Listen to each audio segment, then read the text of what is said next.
while I'm getting this screen warmed up here, one thing I do want to mention, we've already said don't judge yourself for what's coming up, just enjoy and do the thing. But one other thing that I do want to say is sometimes we edit ourselves on paper for any type of reason, and sometimes we'll edit our thoughts. Sometimes in these reflections, what I find is like there might be like if there's a conflict that came up in the year, like for example,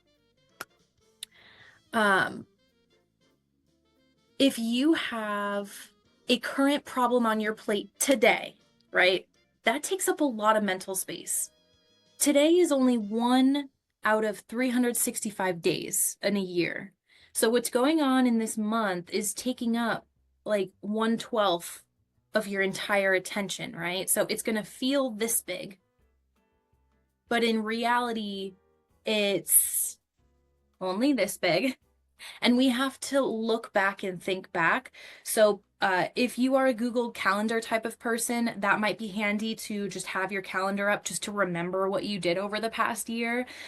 You might see me kind of go back and forth here and there just to understand my notes. So that when I, give myself feedback, I can see where I'm coming from. So that being said, let's go ahead and kind of dive through some of these questions. So of course, welcome. This is, again, if you are feeling any type of way other than reflective today, then maybe just take a breath, take what you need to self-care. You need to be in a reflective state of mind in order to do this. You need to be a bit more, I would say a little bit more optimistic of a mood. And all of that being said, because the energy that you're in is going to be reflected in the words that you choose as you are reviewing yourself. So we are going to take some time to measure your wins. There we go. Get back to the music once we actually start. We're going to measure your wins. We're going to talk about like literally rating things 1 to 5, but then we're going to also talk about like your actual KPIs, your key performance indicators. What types of things should you be measuring throughout the year to make data analysis more simple during this time? Then we're going to talk about learning from challenges and setting the foundation for a strong year ahead. And again, it's not that we're coming up with the entire plan. It's just we're getting started. We're officially putting a stamp, a bookend on the end of this year. And then from this, we're going to be able to vision board, for example, or plan, however you like to go into your new year, we're going to get you prepared for that. Okay. Now let's start by celebrating wins. So again, celebration is not something that is done in silence. So these are some things you're going to want to journal on, okay? So here we go. First official prompt. What were your top 3 accomplishments this year?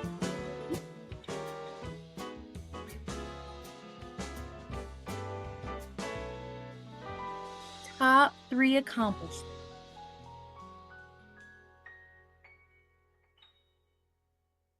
One thing I'll mention here about accomplishments is they don't have to be awards. It doesn't have to be that you made a certain amount of money. It can be. But this could be deciding this was the year.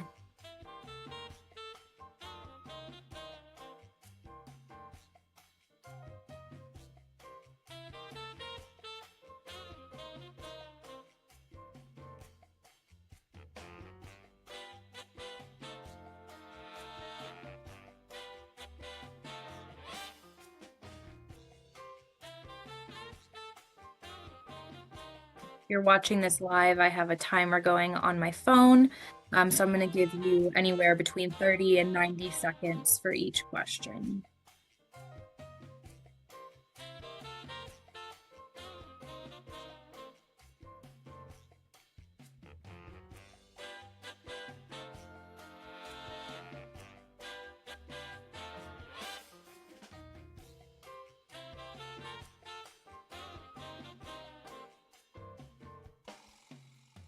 Accomplishments can also be what you didn't do. what you decided to say no to?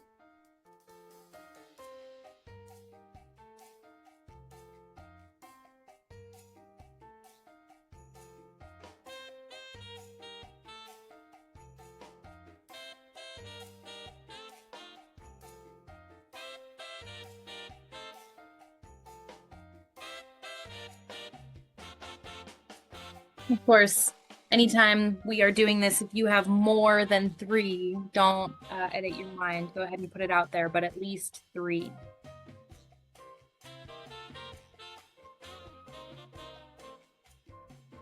All right, next question. What metrics or KPIs reflect this success? So one thing I want to mention real quick, when I say KPIs, I mean key performance indicators. If you are currently in business, if you are an established business already selling things, then you would go ahead and take a look at your POS data. If you are not already established in the making sales portion of your business yet, for example, if you're in the discovery or validation phases, what KPIs you can look at here is, okay, well, for example, if I came up with a goal to open a brick and mortar establishment of any kind, I can take a look at KPIs such as, what funding have I obtained, or what savings, what assets have I liquidated, what capital do I have put together in order to go towards this venture.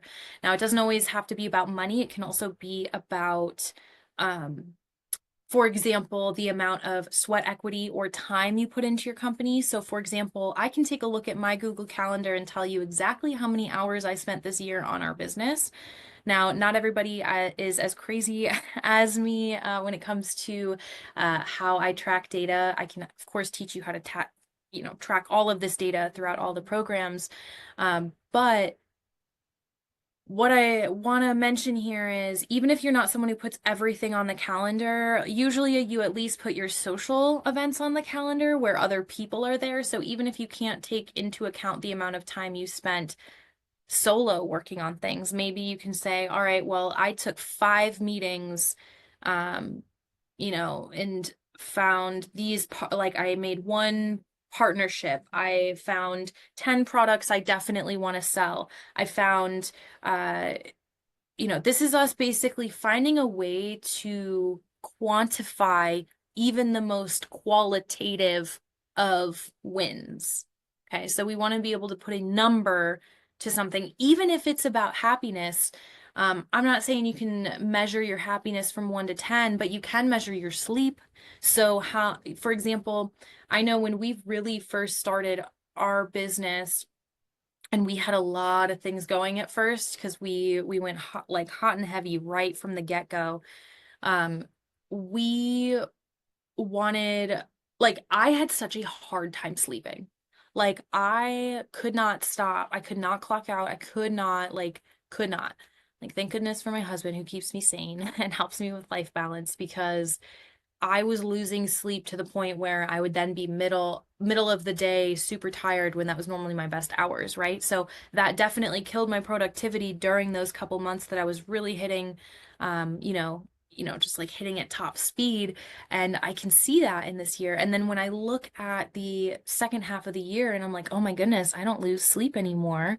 That's a huge win. That's like, to me, numbers of hours slept is equally as important to me as the amount of money in my bank account. So if we're talking about lifestyle richness, we need to understand what does truly make us happy. And I know that that is a crazy question that takes more than 60 seconds to journal about sometimes, but this is the first step of us being at least able to see that within our business. Where can we find success? Because, there's a lot of people out there who make a lot of money and are very unhappy. And there are plenty of people out there who make just enough money to pay for their bills, but they have total lifestyle freedom.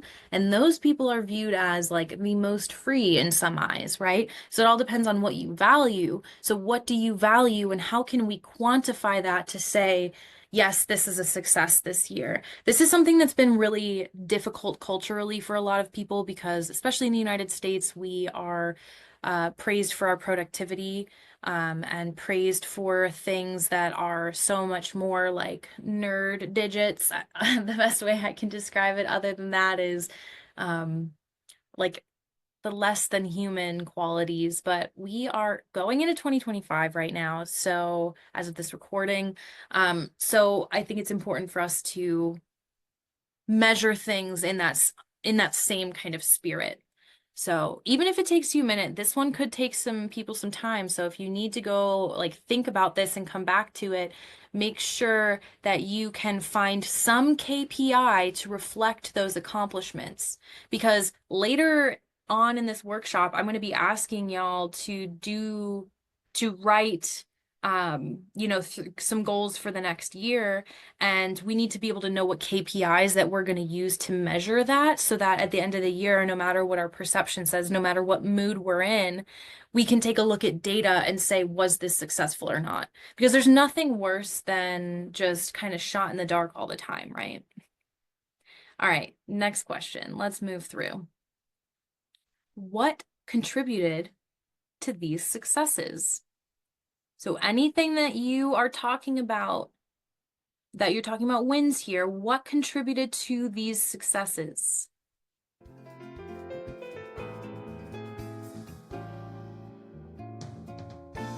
60 seconds on this one.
All right, so one layer deeper to this, I want you to consider who are the people in your life that have helped support you in any way, shape, or form. It does not need to be direct. It does not need to be the people on your team, although, of course, it's nice that they get acknowledgement.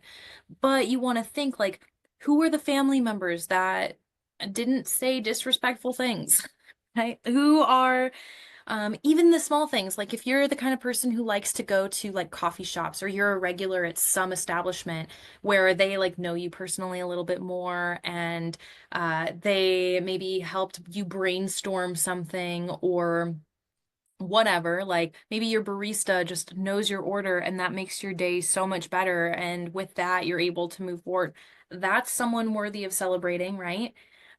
Maybe you have an amazing mailman, and you are someone who sends out products, and that mailman is just amazing at like getting all your orders, not like throwing your packages around.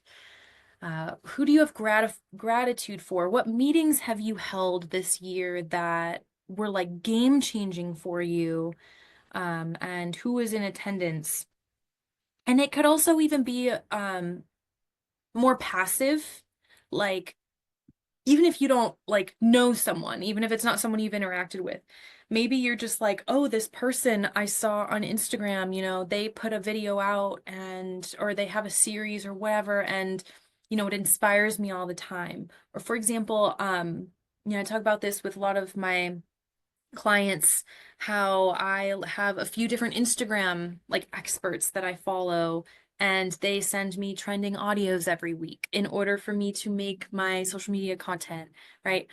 Uh, the little actions in the day to see who is like on your energetic team. I'm not saying they have to be on your payroll, but who is like supporting you, even if the roles seem small. Everyone is significant here. So the reason I really want you to like think about this deeply is because sometimes we don't view ourselves as leaders, or we don't feel like we've put a lot into our business. It doesn't feel like it's been fully like physically manifested yet. It's so much idea, like we don't know where we are. But if we take a look at this list and we start to see all the people that we've actually collaborated with and we've done business with in one way or another, whether we are buying or selling, with them, there's always a relationship, a give and take, even if that buying or selling is not happening with money, even if it's just with time, energy, patience, whatever it is.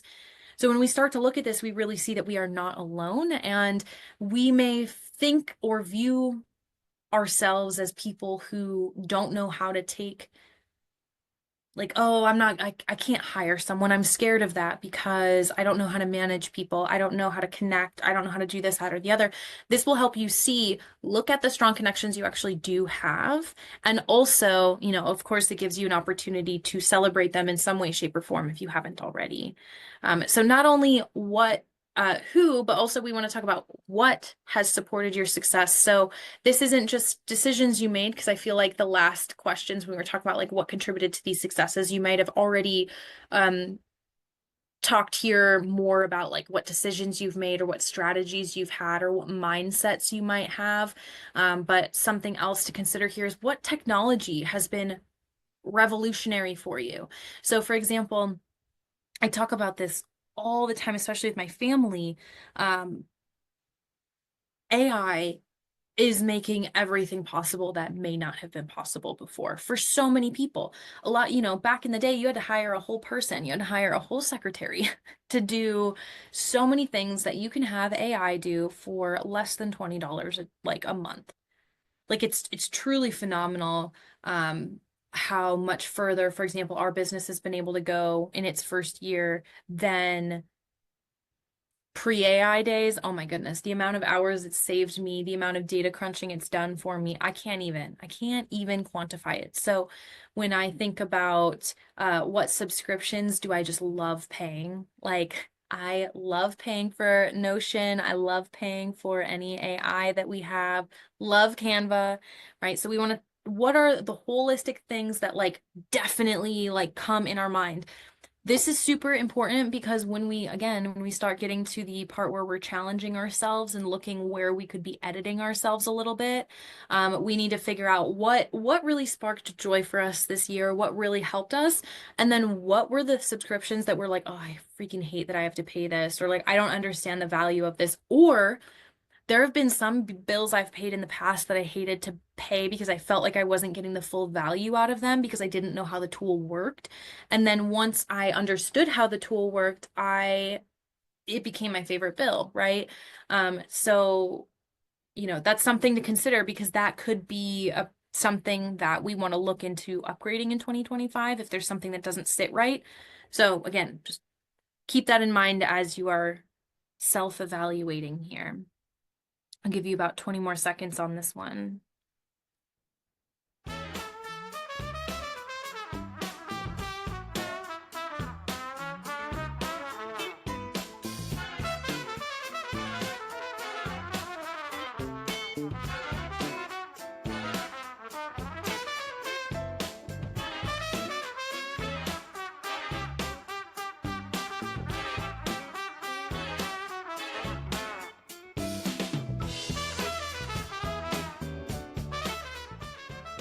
Again, I just want you to start to take a look at your KPIs, those things that you're measuring. What else moved the needle for you? Even if it's not related to an action you took, it could have just been a magical event that occurred, like some regulation passed that made it easier for you to operate in your industry. Maybe there are other things we haven't taken into consideration, like, what really moved the needle for me was, one example that's wonderful is ManyChat. ManyChat is a $15 a month subscription that many people use as an add-on for Instagram. And what it does is it does that automated response. So for example, if you ever see on my posts that say like comment podcast to receive the directory of links, and then if someone types podcast in a comment, then ManyChat is the automation that instantly DMs them, sends them the link. So I could be, sipping some non-alc cocktail on the beach and, still be helping people because they saw an Instagram post that I put an ad to that the ManyChat automation takes care of, right?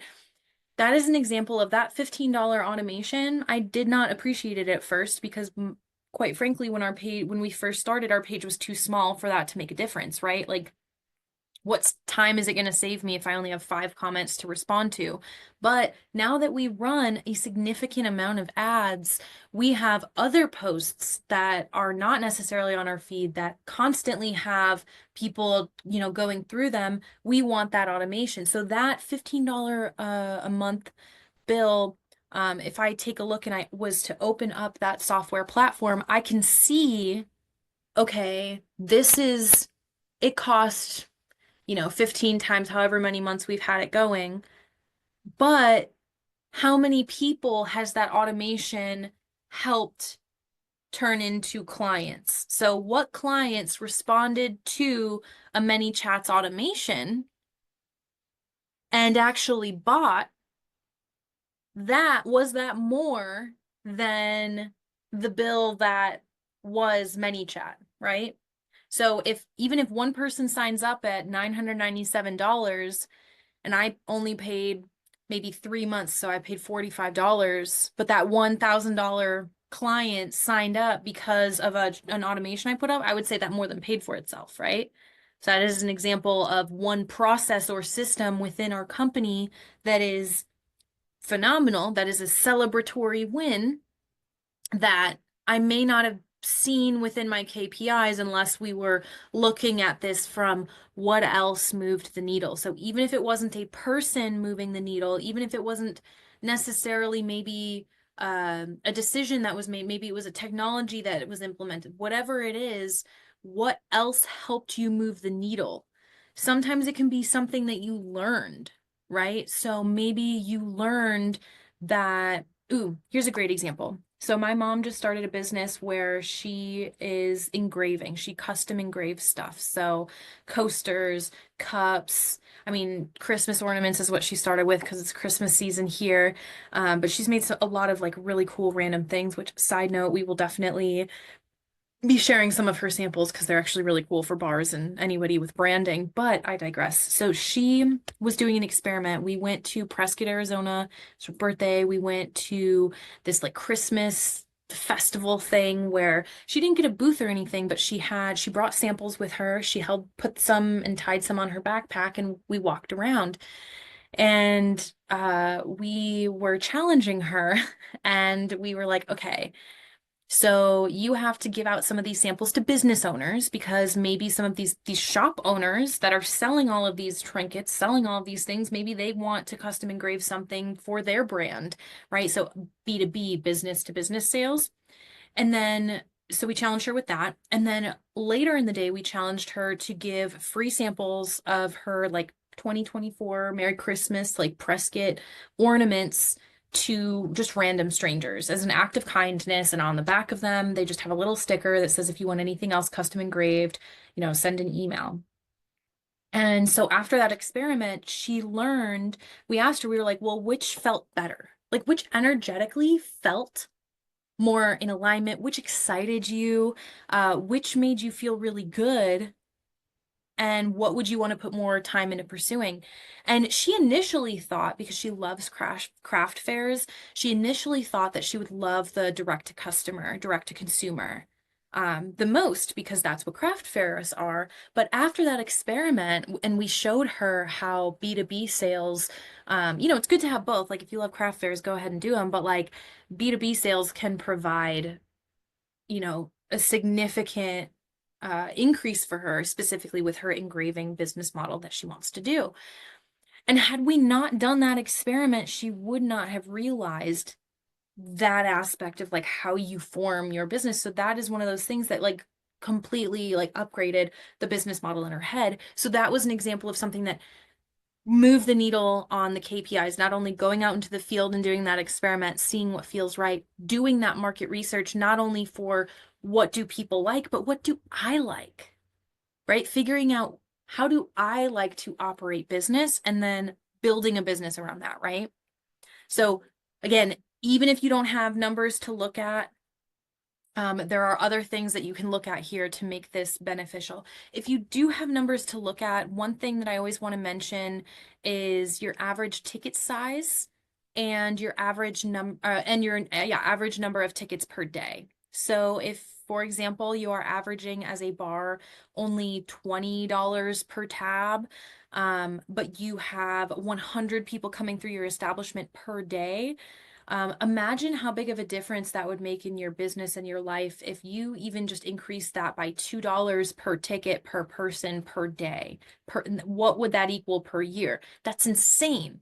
What's $2? $2 is a simple upsell, right? So now if you're like, holy shit, next year I need to make $300,000 more than I made this year in order to cover the debts, the loans I have to pay back, upcoming fees, that you have to pay, whatever. If you're like freaking out, I want you to take a moment. And these are the type of KPIs you look at. You're like, okay, well, let's break it down to per day. So for example, if I had to make 300,000 more dollars next year, let's divide that by 365 to begin. And then if I have an average of 100 people coming into my establishment, let's say I work more on upselling than bringing in more people. So it stays at an average of 100 people per day. However, it goes up by $2 per ticket per day. Okay, so now we're talking, that's $200 more per day. You times that by 365, for example. Now, that is not going to equal our, well, actually, before I say that, let me actually put that in the calculator. We've got, so I said we need to make 300,000, and then I divide that by 365. So that's $821 more per day. Okay.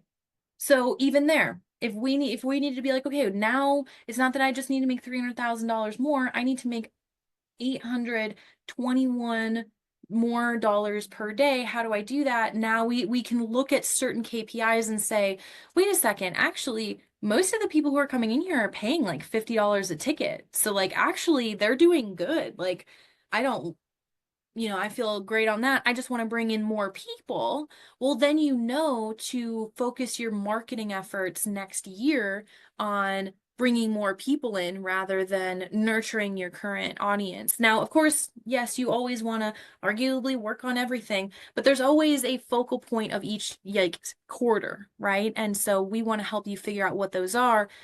Take a look at what other KPIs that can help you paint a picture as to what processes need to be updated.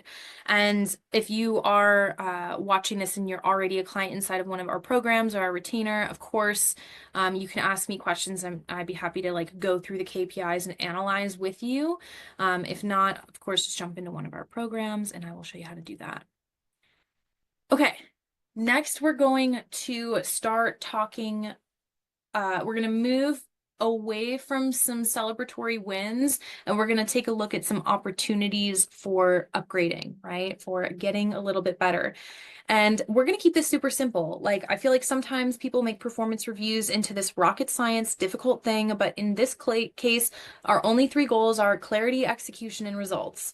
There's nothing about drama or finger pointing or blame or we're just trying to find the problems and solve them. We're not trying to be like, well, who did this to me? And now I need to get some sort of I need some closure or no, we're not trying to do anything that's digging up, we're trying to move forward with everything that we're doing here. So I don't want anything to hold you up in terms of, if anything comes up where you're like, oh man, I underperformed in this way. Why is that? You don't need to entirely psychoanalyze yourself right now. All you need to do is just understand what's not treating you right, what's not working right. That doesn't necessarily mean it's a problem with you. It usually just means there's some process we need to focus on upgrading this year. That's all it is. So just keep that in mind as we go through these questions. So we're going to start by talking about revenue and profitability. Even if you are not already open, this is going to be very helpful for you. So I know numbers can give a lot of people anxiety. I literally went to college for theoretical mathematics, have a degree in it, and yet sometimes it still gives me anxiety. Why? Because sometimes uh, we know numbers tell stories. And if we aren't quick to detach ourselves from that story as we're unfolding it, we may confuse ourselves as characters that were not in that story. Like if you come from a financially scarce mindset and you're looking at certain numbers, you're going to be telling uglier stories than someone who is very has a very positive relationship with money and is abundant, right?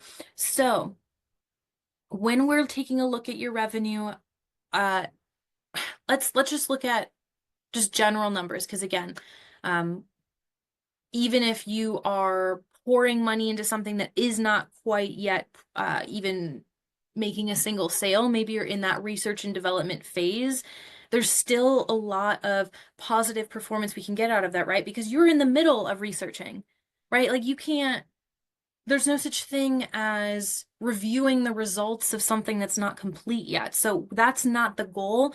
Just review the results of what is already complete. So for example, if you are in the R&D phase and you spent $300 on samples, well, tell me like, did you get value out of that $300? So here's what I mean by that. Now, of course, yes, you can drink them, but then you're just a hobbyist, just enjoying things. But did you get feedback from people? Like, did you get any information? Did people give you feedback? And that feedback, is it tangible? Like, is it in a notebook? Is it in your Notion? Like, is it in a document folder? Like, do you have those tangible notes? Because that's worth something. Because if you go to a marketing company and you ask them, hey, can you do a nationwide survey for me so I can best understand, my marketing position? I mean, the big companies like Coca-Cola, Pepsi, they all spend millions of dollars per year just getting the information that you are going out into the field and getting yourself. So here's a great way you can quantify this if you are having a difficult time with that. Think about it this way. There are companies that do research studies on people, right? Like I actually used to work for a place that did. I didn't work in that department, but I worked in like the food chemistry department, but there was another one that was like human testing and they did it like they did all the weird things. But when you hear on the radio like, "Oh, come be a part of the study and you'll get 2 grand if you participate in the study for a week or 2 weeks," right? Point of that is you like there's all these studies that are going on all the time and sometimes like there's people who get paid to take surveys. Oh, you get paid $5, $10, $50 to take this survey or be a part of this focus group. That any of those paid opportunities that you may have seen, if you haven't, just go Google it so you can understand the value of what information you're going and getting. So if you spent $300 on a bunch of samples but you got feedback from over 600 people, that's 50 cents of information per person. Whereas, like I just said, in certain case study or focus group situations, you get paid anywhere from $50 to $2,000, $3,000, $10,000 if it's like one of those crazy medical research things. So if you're getting, again, 600 people sampled $300 worth of product, I mean, that's literally, I mean, you stole information. That is dirt cheap. Now, that was a ridiculous example because that was just easy math that I have, but I just want to give you guys some value on like what it is you're doing. So when you are doing you're going to notice the next like 4 slides don't exactly have a question on them. So just if any thoughts come up, just go ahead and put them down here. And give yourself a to-do list, an action item that says, hey, let me take a look at how much I've spent on R&D and let me take a look at all of the answers that I have. And first off, let me take a value in that and say, okay, I spent $1,000 on this. Here's the results of that. Like, another example of this for some other people out there who may not be in R&D, you can take a look at your ad spending. So let's say you made, just for sake of easy math, you made $10,000 on something that you sold, but you spent about $3,000 on advertising and marketing to get that $10,000 in sales. First off, honestly, like that's a pretty normal marketing budget, 30%, depending on what you're selling, of course. But number two, it's really important to understand that that is you creating budget for next year. In my opinion, trying to do cutbacks is when your business is shrinking. That's the first sign of survival mode. And you want to be in thriving mode, right? So you want to always try to grow. So instead of saying, oh dang, I spent $3,000, I gave Facebook $3,000 to show my post to people. Well, that feels sucky, right? But if you flip the script and you say, I pay Facebook $3,000 to gain $3,000 worth of attention, because people's attention is a currency. That's how they're able to use that app for free, right? They're exchanging it, time and energy into attention. And we use that when we see the value of people's feedback, right? Like, because if 3,000 people, for example, were to take a look at my product and not a single one of them bought, I want that feedback to understand why 3,000 people looked at a product and didn't want to buy it. Is it because I put it in front of the wrong 3,000 people, or is it because I targeted the ad wrong, or is it because the product just isn't that good? Or is the sales page just like there's something weird or wonky about it that makes you look unprofessional? A link is broken, right? There's always somewhere for us to learn. So when you take a look at your numbers and you look at your revenue and you look at your profitability, I want you to understand and put value to what assets you have. So again, action item here would be take a look at if you've done market research, if you've done advertising at all, if you've done any training for either yourself, or you are training an employee, or you paid for an employee's training, or something that has to do with education. You know, how much did you invest into that? This weekend, I did an analysis, and because I was curious, I graduated college almost a decade ago. And since then, I've had many business coaches, not many, but I've like been in many programs. And I did the math last night, and it was like 20 something $1,000 I've spent on coaching in the last 10 years, which really isn't a lot when you think about it. But technically, I should have my PhD in business, first off. But second, the point of this is that's a substantial asset. And while the bank's not going to look at that asset and say, wow, that's worth, putting a whole bunch, right? Like education is different. You can't take a second mortgage on your on your like college education, for example. Like while yes, the banks don't view that in that way, if you take a look and say, okay, well, this $20,000 worth of knowledge has actually made me like quite a significant amount of money more than what I've put in, right? So when we look at profitability overall with that investment, I would say, yes, that's a win. So we have to take a look at all of the ways that we define profitability, depending on what stage we're in, because if we are trying to judge ourselves, if we're in the discovery and validation phase and we're all down on ourselves because we haven't made a single sale yet, like that is like asking a fish to fly and being upset when it doesn't. Like it just doesn't make sense. So don't do that to yourself. So this brings us into the next category, which is customer satisfaction or retention.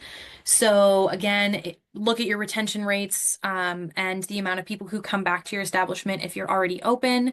Look at your feedback, look at your any Google reviews, anything like that. Of course, you want to just go ahead and take a look, put them all together, positive, negative, or neutral.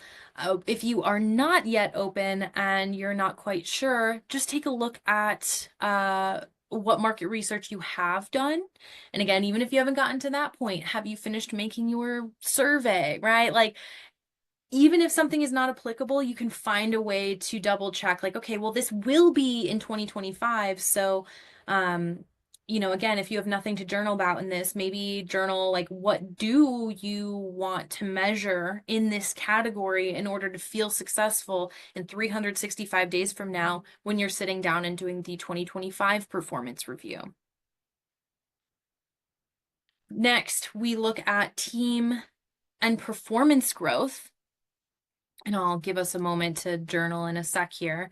But when it comes to this one, even if you are a solo person on this venture, that's okay.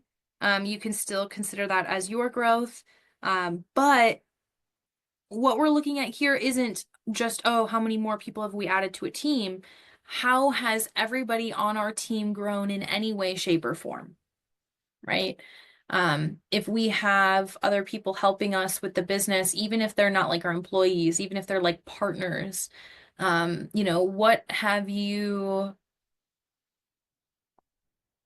has that interaction and relationship gone over the past year, right? Like, you want to see where have you excelled as a team, what you can do to potentially cut down on unnecessary time.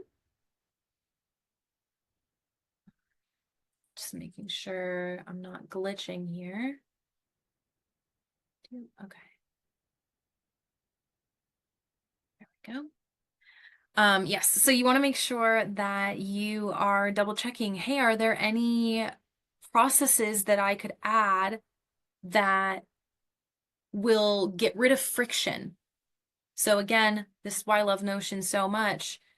If you have your team, your partners, you all have a single place that you can go and look at stuff and get stuff done, then you're all on the same page. Then it's not like, oh, well, why, you always forget everything I tell you. Well, if you write it down, if you have it in a Notion to-do list, right? You have something like that, you can get rid of any of these blocks that come up in the team. Or, hey, if someone's idea didn't get to be fully fleshed out, maybe it just got forgotten. Again, put it in your operations dashboard. That's why I love Notion so much. You can also take a look at, when you're looking at questions to ask about team performance and growth, it can also be about, how to put this? Because yes, productivity is nice, right? So we can always say, like, well, how many hours did it take them to accomplish this thing? Productivity is nice, cool, but let's talk about innovation specifically. Has anyone on your team, including yourself, done anything to help alter a process to make it even smoother, to have less friction, to make other customers more happy? So when we look at this, these KPIs are not going to be as quantitative necessarily, other than, of course, if you're a bar owner and you're looking at your servers and you're like, okay, well, I can actually look at my KPIs. I can see which servers, have the highest ticket size, who can churn out the most tickets per hour, who can work the busiest shifts, who's better at the slow shifts, who goes deep with people, right? So there's a lot of different ways that you can track this, but just remember that this is a self-audit. This is a CEO self-audit. So you don't want to, this isn't a review, a reflection on them, anything that you're saying. We're talking about you. So what was your team performance with those servers? Did you do a good job of celebrating them when they did well? You as CEO, as owner, did you do a good job of maintaining boundaries? Were you a good team player because you didn't talk about work at an inappropriate time, right? Or you didn't bring in weird personal things that don't relate if that applies to you, right? I know a lot of us work with our families, so that one probably doesn't apply as much, but point of this is we want to evaluate our actions and experience with our team over the year. Are we proud of the way that we handled everything with our people? So again, not necessarily what you do alone, but how do you interact with people? Have you, you can always still think about wins here too. But like, and what I mean by that is like, it's really easy to be inspired by like, oh, well, team performance. Well, yeah, well, we all did a great job because that initiative went off and we all made $1 million off of it. Yay. Well, yeah, of course, that's cool. But what was the thing that made that work? Right? So, what allowed that thing to happen? Was the idea just that good that the execution didn't have to be great, or was it an orchestra of things happening all at the same time? So, we just really want to be aware of what are we doing to support the wins via the people. Even if you're a solopreneur, again, you collaborate with people.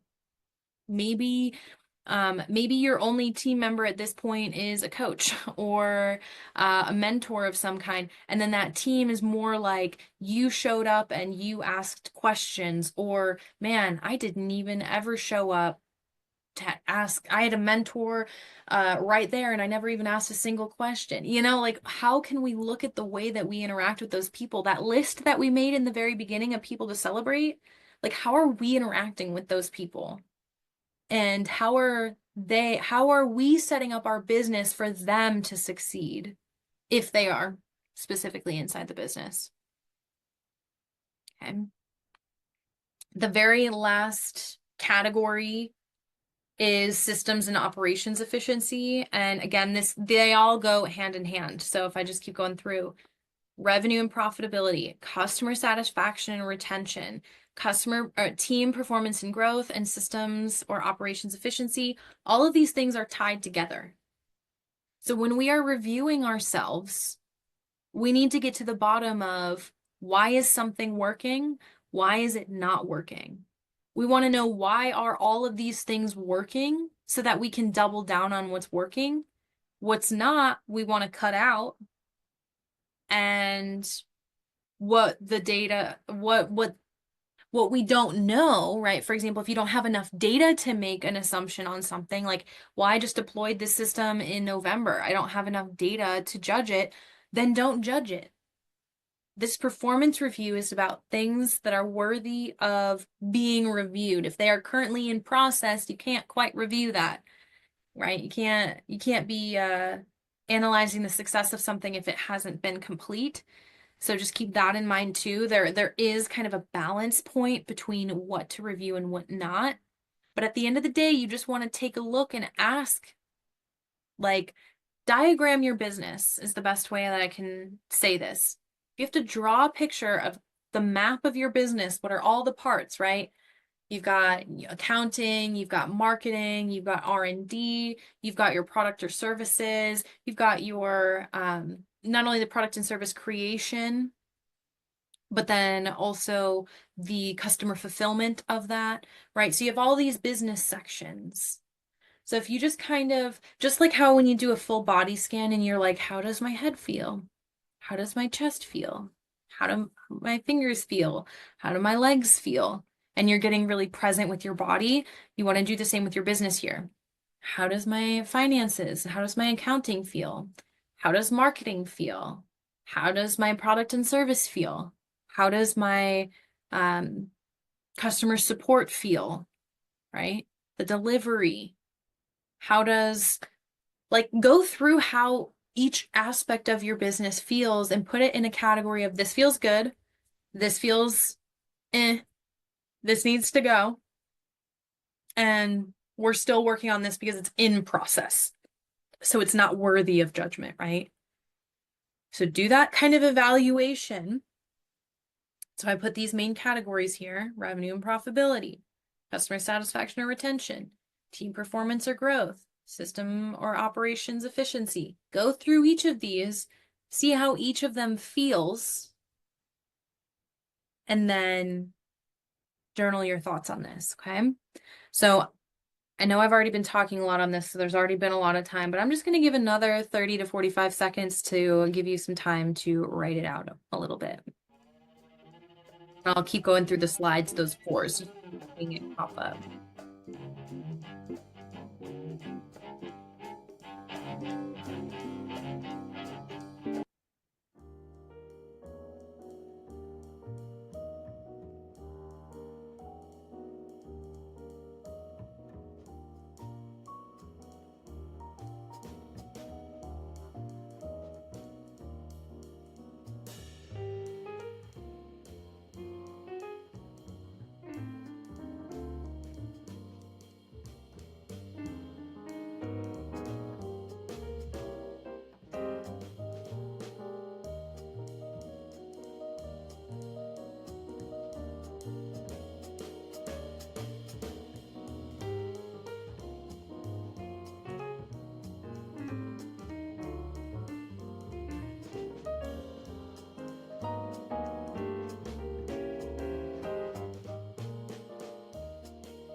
Now, these are the ones I want you to rate yourself 1 through 5. So number 1, how well did I achieve my business goals? 1 being I did not, and 5 being I did it all. I did all that I expected of myself this year, not in your whole life, not all of your business goals of your entire life forever, but what did you expect for 2024? And how well did you achieve the goals that you expected for 2024? Specifically, scale of 1 to 5, 5 being I did it, 1 being I did nothing. Next, because again, you don't want to spend too much time on this. Next, how effective were my leadership and decision-making skills? Sorry, I forgot the word skills on this slide. So 1, I'm a terrible leader. I don't know how to make decisions and I'm stuck in a pit. 5 being I am a wonderful leader. I did the things, I made decisions, and I did the best that my business needed me to do. 1 being I did not, 5 being I am a great leader. Number 3, how efficient were my systems and processes? How efficient were my systems and processes? Again, this is for 2024, so I'm not saying are they the best for everything ever. Were they great for this phase of business that you're in? 1 is you are a hot mess. There are raccoons everywhere. Who knows what's going on? 5 being the home edit. They could come learn from you. Marine Kondo, all these organizing queens, they can come learn from you. And the 4th question, how satisfied were my team and customers? So 1, they hate you. They're never coming back. You got horrible reviews. 5 being they love you. You have a wonderful, growing, loyal fan base who come in a regular base. And again, even if you don't have customers yet, talk about your team. How's your team? Like, do you love working with them? And it's not even like just your performance or anything. It's like, how do you vibe with them? Like, you could love someone, but not want to work with them. Like, I love a lot of people in my family, but I don't want to work with them. Right? So how satisfied were you with your team and customers? If you do need to kind of rate different things, like I was really satisfied, 5 out of 5 for one of my teammates, but like 1 out of 5 for another. That's okay. Again, no one else is going to see this but you.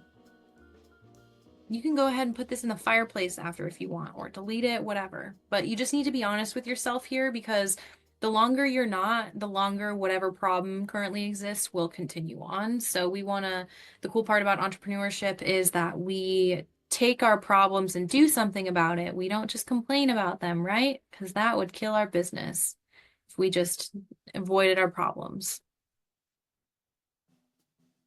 Give me 10 more seconds to think about these numbers, and then we will move into the next one.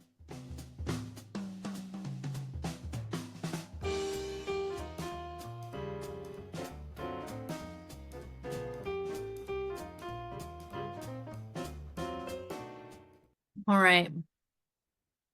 Next, we're going to do a little bit more reflecting on overall challenges. So, what were your biggest challenges this year? Just write about them. What were they? And any details that come up. How did it make you feel? Would you learn? Doesn't have to be full sentences. Just what were your biggest challenges? Give us a couple minutes on this one.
All right, next question. Where did you feel stuck or frustrated? So even if it wasn't a challenge or you just want to go a little bit deeper on your challenges, where did you feel stuck or frustrated? Maybe make a category, what did, past tense, and what currently do you feel stuck or frustrated on? I'm going to give another couple minutes for this one, so dive deep.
right. The next question is, what feedback did you receive in any way, shape, or form?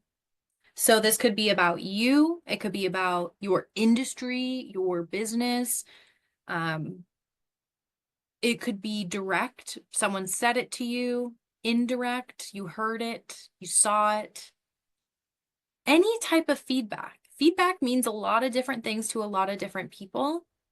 So, start with what comes directly to mind, but also consider that there are some pieces of feedback that could be, for example, if they're like, if no one said something to you, but like you saw a post on Instagram, or you overheard conversations in grocery stores, or you watched a conference and you learned something. That could be indirect. Other indirect ways could be like literally reviews that were left, things that people have said to other people that got to you. What feedback did you receive? It could be, it doesn't have to be verbal feedback. It could also be nonverbal feedback. How did people respond and react to you? Did you get ghosted somewhere? If you did a lot of market research this year, of course, you might have a lot of different types of feedback that you received this year. So kind of go deep and analyze that a little bit. Feedback can also come in the form of social media comments, DMs, random emails you receive. About 30 seconds on this one.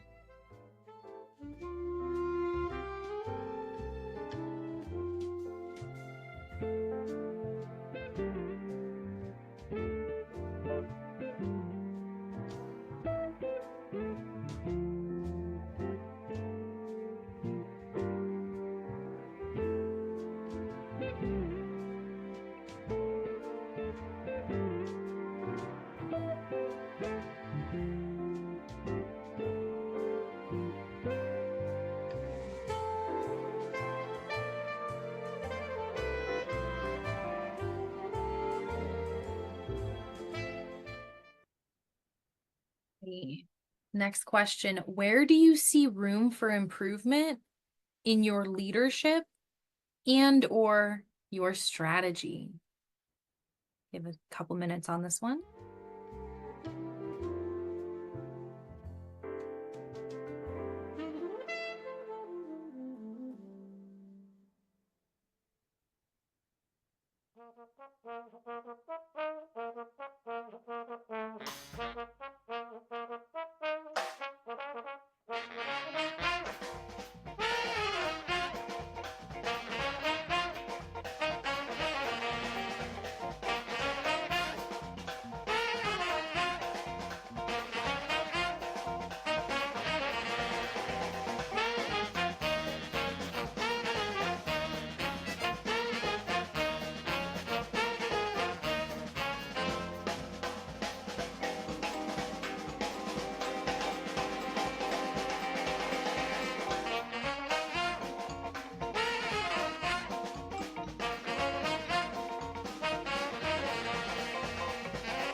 point. Man, that track was like banging. It's hard to turn it down. Okay. Next, we want to start talking about what goals we want to map. So this is just an intro right now. I will show after these few questions I'll have up on the screen here. I do have a free workshop coming up in January that's all about vision boarding. So we're going to go so much more in depth on that then. But I just want to wrap up this performance review with taking the thoughts that you currently have right now and turning them into forward-thinking thoughts instead of something to get stuck in. So what do we want to do with all of this information that we have, basically? So we want to start by asking, what's one big goal for 2025? And if you have more than one goal, that is a-okay. Write down as many goals as you want. Because again, in that other vision boarding workshop that we're going to have, we'll talk a little bit more about strategies on implementing and making them all happen. But our goal is not to really edit ourselves right now. I just want to make sure that you write at least one goal, one big goal down. This big goal can be multiple things. It can be things for your business, but I also want to mention that saying doing yoga every day is something that does matter because, for example, people who feel good tend to make themselves like they look good because you can see the way that they feel good, right? And when you feel good and you're looking good, like your confidence is killing it. It's more power that goes behind anything else you do in business. So just as an example, since we talk about lifestyle richness so much inside of all of our programs, just know that that's totally something that you are welcome to write down, anything to do with that. But also, again, inside your business, what's your goal? Between those things that were frustrating or getting you stuck, maybe you want to unstuck yourself. Maybe you want to stop being frustrated, right? Maybe if there are leadership qualities you wish to possess, if there are things you wish to learn, if there are anxieties you wish to stop having, what are those goals? Okay. And you don't have to know how to accomplish those goals yet, right? Because sometimes we don't know. Sometimes, in order to learn how to be a good leader, we have to jump off of a cliff, like literally. Like sometimes we literally have to learn how to trust people and different, like through different crazy activities, right? So, what's the goal? Don't worry about how you're getting there. Don't worry at all. Just what does your heart want?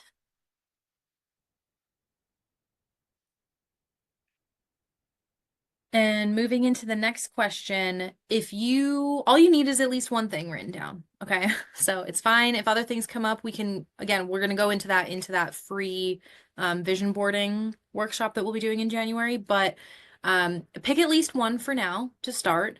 And I want you to write down what are the first 3 steps you need to take in order to achieve that one goal. Just pick one off the list.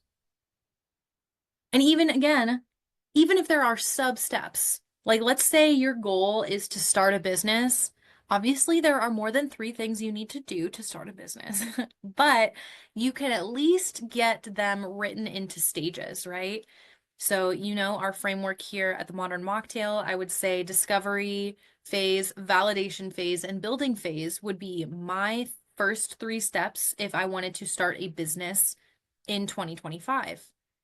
If I'm already in the discovery phase, or if I'm already validating doing market research, steps that I might take are completing that research, synthesizing the data, and then taking it and turning it into a real building plan, right? Putting a real business plan together, or if you need to hire an architect to build out a physical space, get those plans together, right? Just what are 3 steps? Even if there are subtasks, that's fine. Just what are 3 things that you have to do to break that goal up into more bite-sized chunks?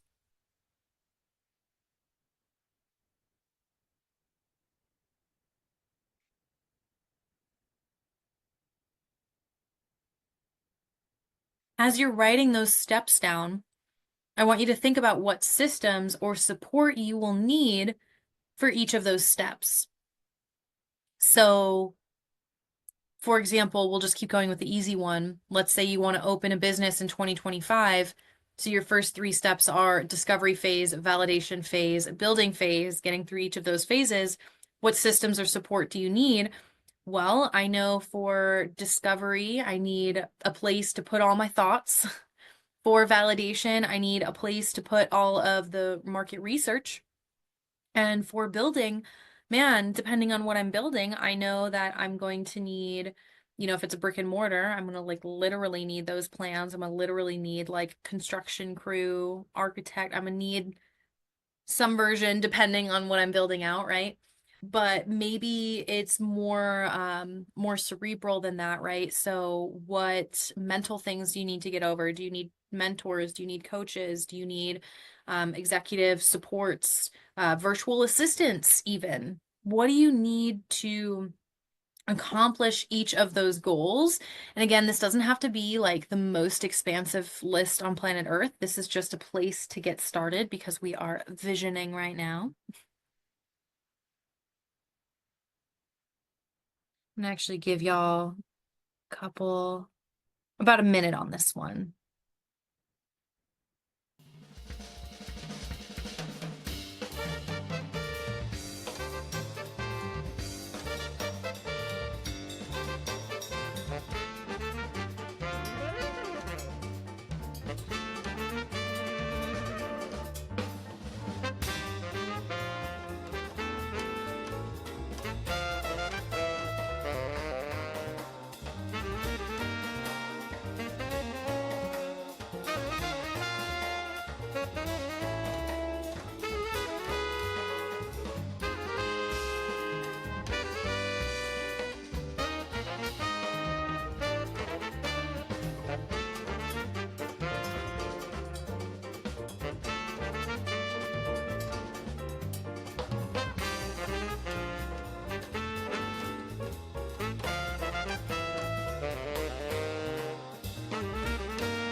All right. Next thing we want to ask ourselves. Whoa. Hello, slides. When we are talking about support, one last thing I want you to consider here is, again, along the veins of life balance, right? Like everything you are building, if you want something to be sustainable, that's one thing. If you just want to like crash and burn, that's another. So we don't, as much as like, I don't want to limit you in your dreams and your goals because you'd be surprised with how many things can truly happen in a year. But on the other side, sometimes our expectations with this world we live in with like quick dopamine releases, so many people want to see results right away. And I find that the most interesting results find in every entrepreneur's journey. Like everybody's excited the first 90 days. Everybody has some excitement the first 6 months. You're going to hit an oh shit phase, and the phase repeats itself.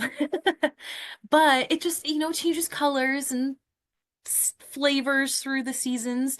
And over time you learn how to take those oh shit moments, like you start to be able to feel them out more and you use them as momentum to kind of swing you into the next phase, which is really cool. But at first it's difficult. At first you will have a couple mental breakdowns, right? And if you haven't already. And I want to mention here that when we talk about support, it is so important for us to ensure that we have someone in our corner, like at least one person, whether we pay them professionally as our mentor or coach, or there's someone personal in our lives, or both. It's really important to make sure you have people who believe in you because I have not only helped countless businesses at this point, whether they're in the non-alc industry or even in the nightlife and entertainment industry. But also, I've had multiple businesses myself, and there are some that, um, were one was very easy for me to say, okay, I'm done with this. Like I hit my goal. I'm on to the next phase of my life. But there was another one where when I was coaching people, um, specifically dancers, right? And I was helping them understand how to go professional. They were kind of teetering on that point. And that was like the hard spot, right? And at the time, I also had, the non-alc space was really pulling me in, and I didn't have great personal support at the time. And I found it very easy to kind of stop. Like, I finished out all of the coaching clients that I had, and instead of going for another season, I was like, you know what? This still doesn't feel quite right to me. I don't think this is the business that I want to build up. So I want to mention, like, sometimes we have this feeling in our heart, this business we want to start. We do it for a year and we realize this isn't it. Like, I thought that this was it, but it isn't. And it feels weird, and it's a weird identity moment. And then you may realize, oh, this was just another iteration getting me one step closer.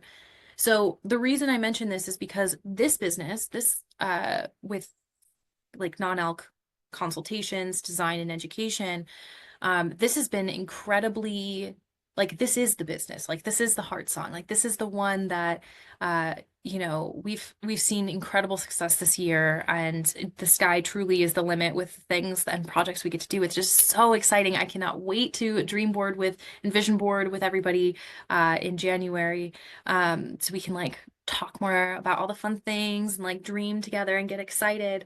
But I want to mention that, like, it literally took, like, when I was coaching dancers who were considering going professional and learning how to do that, when I was like helping them go through that transition phase, do you know that like more than half of them decided after working with me, like, some of them were like, thank you so much. Like, I want to do the thing. And they became traveling performers. They, full time doing all the things, successful. But more than half of them realized they love dance so much that all they actually wanted to do was to share that joy. They didn't actually want it to be their financial thing.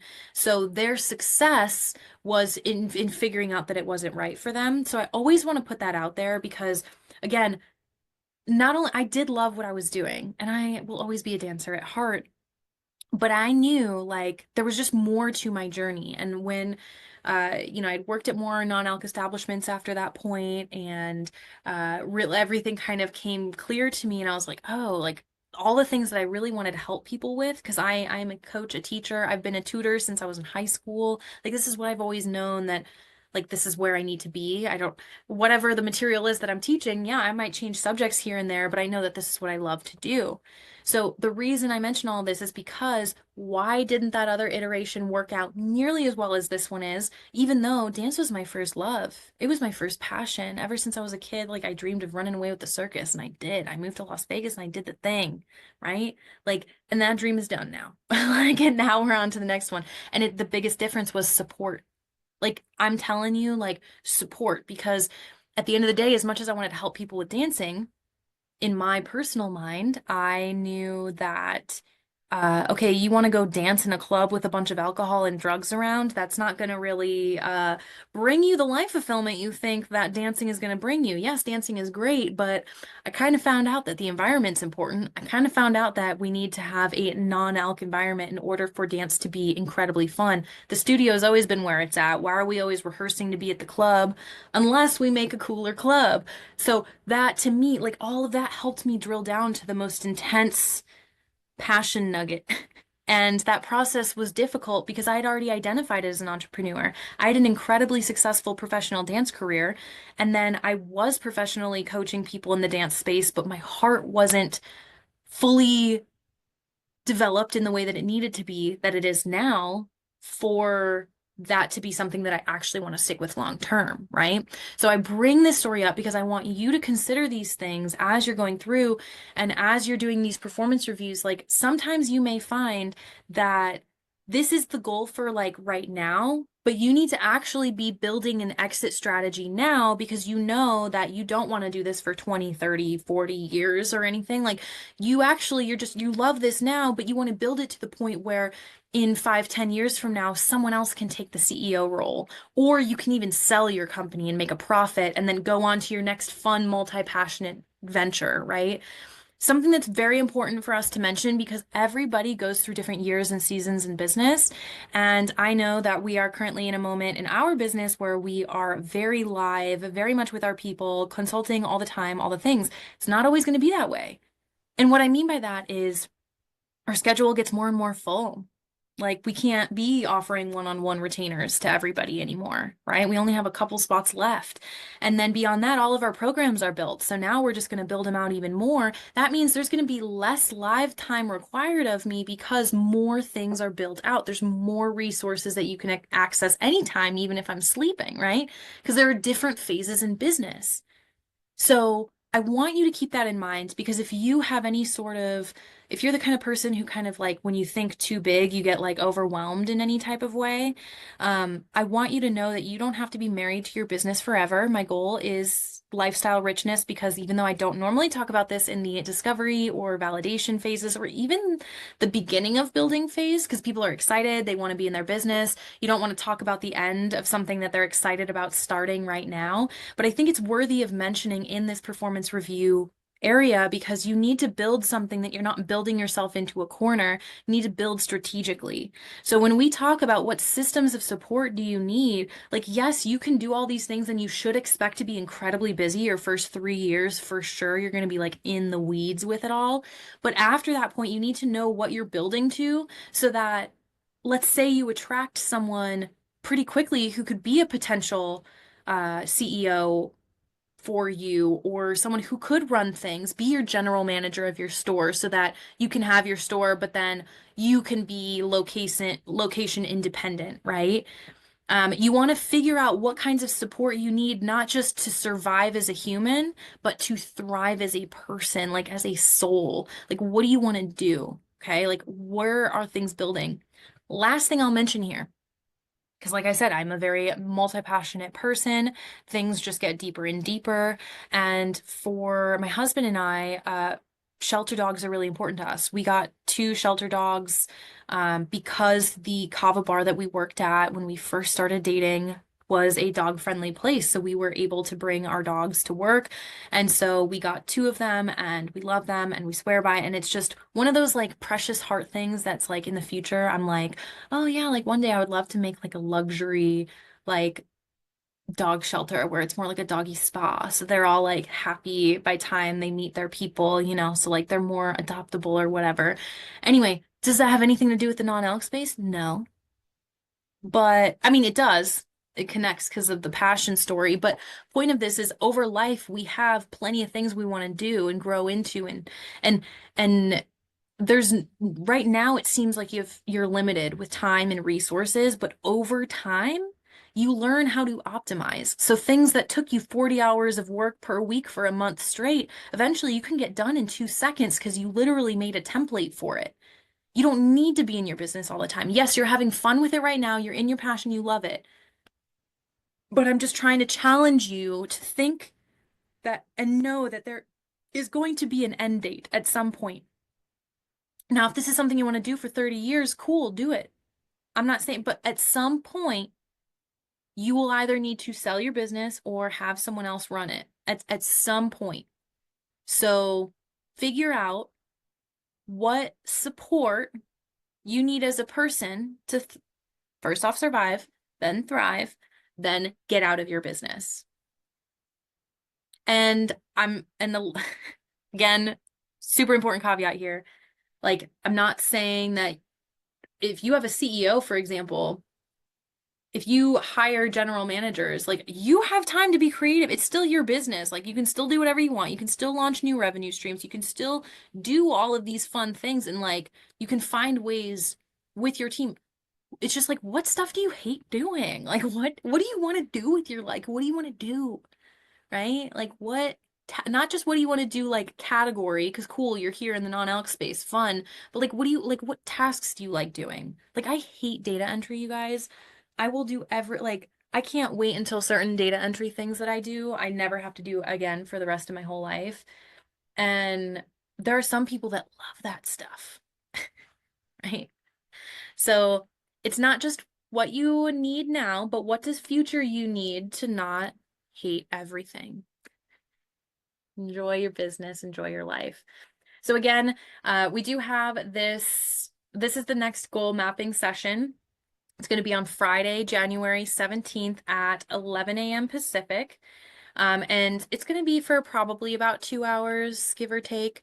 And basically what I'm going to do is I already have a little note on my phone of what I want to go on my vision board, but I'm not creating my vision board until I create it live with you guys.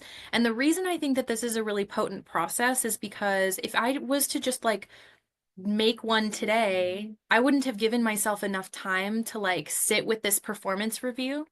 Like I want to take all of this information and think about it, sleep on it, dream on it, do what I got to do, digest it, and then make my vision board. Because if you're doing performance review today, vision board tomorrow, or on the first, like you're moving too fast. You're not giving, in my opinion, you're not giving enough time for things to sink in. So, and in the non-alc space specifically, I'm assuming that if you're doing anything for dry January, you would have planned that 30 days in advance, which means you shouldn't, like, you're only executing on those things now anyway, which means you have time to give yourself. So that's why I put it, I was so specific on putting it on the 17th. I wanted to give y'all a couple weeks to like, really soak in information.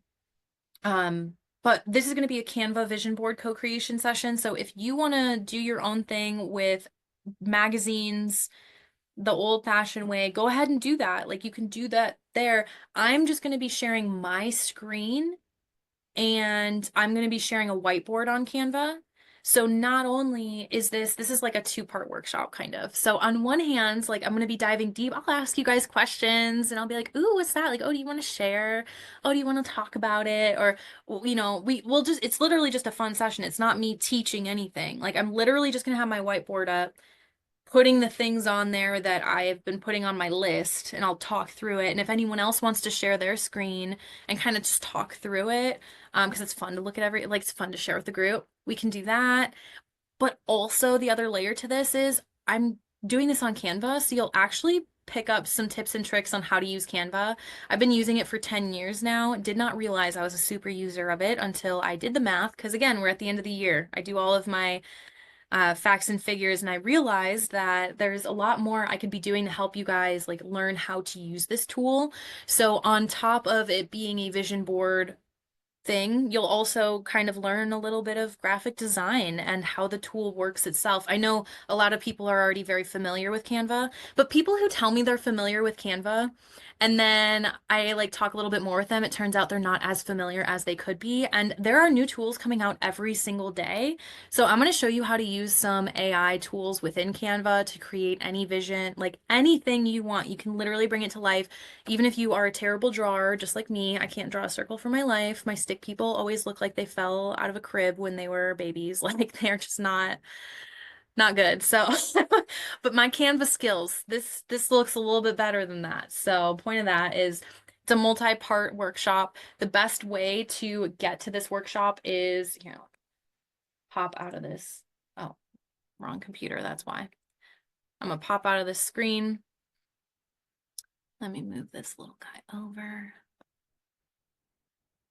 I'm sharing on a screen I don't usually, so I apologize for my slowness here. So if you go event, you'll go marinamars.com/event list, event-list. Another way to get there is if you hover over the words, the modern mocktail here. Sorry, I'm making my internet do like 12 things all at the same time, so it's going a little bit slow. Give it a second. There we go. You just hover over the modern mocktail, you click upcoming live events, it'll bring you to this page. We are currently inside of this. It's a happy hour for our clients. And then this, you can just RSVP. Again, it's free. That will give you the Zoom link, just like how you got into this one. And then we'll be good to go on that. So again, put that on your calendar. That one's going to be good. And then the other thing I just want to mention is the Effortless Operations Implementation Sprint. We're going to be doing this for 4 weeks over the entire month of January. We're meeting live 8 times where I'm going to help you. I keep talking about that operations dashboard using Notion to create like, this is your to-do list. This is like organizing where your whole business identity lives, all of your intellectual properties in there, all the fun things. So you can learn more about that by going marinamars.com/challenge-page/effortless-ops-live-sprint. If you're on the website, the best way to get to that is you hover over, you go to the course and program portal, and then you will see the Effortless Operations live implementation sprint right here. If it's not here by the time you're watching this video because it's a recording and you're in the future and this isn't happening live, so sorry you missed out. But what we're basically doing is we're doing the first third of this program live together. So you can learn more about that by going to marinamars.com/. Effortless Operations. And this page will give you like the full rundown about like the advantages of putting together an amazing operations dashboard. It's basically Chief Operations Officer training. But in the implementation live sprint, we're just going through the build out portion. The rest of the actual course goes more into like leadership training and like how you manage staff, HR, all of that kind of stuff within your operations dashboard and how you can expand. And honestly, however many businesses you want to have 15 businesses and like 42 different revenue streams, Notion can literally handle that level of complexity. So it grows with you over time. So that's what that's all about. That's the best tool for that. But all of that being said, again, my biggest goal for you today inside of this whole workshop was to really just take note, take inventory of everything that you have done this year, how hard you've worked, and really see that like sometimes the answers are right in front of us. We're just a little bit too busy and not present enough to be able to sit with it. So it's really awesome that you took the time today to do a little performance review. I know that it's normal to receive it from other people, but we're in this special place where we are the owners. So some owners never do this, and that's how they're like, that's why it's a big reason why 80% of businesses fail in the first 5 years because they're not open to feedback. They're not open to seeing what they could be doing better or taking a moment to just see what blind spots they've got. So keep this safe. If you need to have like a journal that you just write in every once in a while, like for these things, I do highly recommend it because this process is going to be super helpful for you. So, yay. Thank you guys for showing up, doing the thing. And before I let this little sesh go, I have about 10 minutes here. If there are any questions or if there's anything you wanted to chat about, how you feeling? Can I speak freely? Oh, of course, always. Okay. I didn't want to mess up your video. Um, I'm feeling like gaining access to you and your programs this year has been instrumental. So I thank you. More than anything as a front row cheerleader and a constant source of positivity and a push in the right direction when I've needed it, which is almost always. And so I thank you for that. So yeah, there's a lot here, and I thank you. Thank you. I appreciate that. Yeah, you've been killing it. I'm so proud of you. I cannot wait until our little kava bar crawl in Yeah, January. And, I think it's so cool. We've been chatting since what, August? About, yeah. probably. Yeah. Yeah, because you were in the very first round of discovery phase. Yes. Yeah, and I've always thought your idea was so cool. So to be able to see you get to this point, like you have your legit LLC, like we're working on the things, like it's just, it's the kind of thing that gives me energy in life. And like, so thank you. Thank you for putting in the work and showing up. It's Yay. my favorite part of my day to be here doing the thing. Good deal. Well, I thank you so much. I have to now go get to my other homework that you've given me. So Fun. Well, have fun. You're killing thank it. If you you. need anything, just let me know. You know how to reach out to me. But anyone Yeah. else in the recording, of course, hello@marinamars.com. I got you. Bye, girl. Thanks so much. Thank you so much. Have a good one. You too.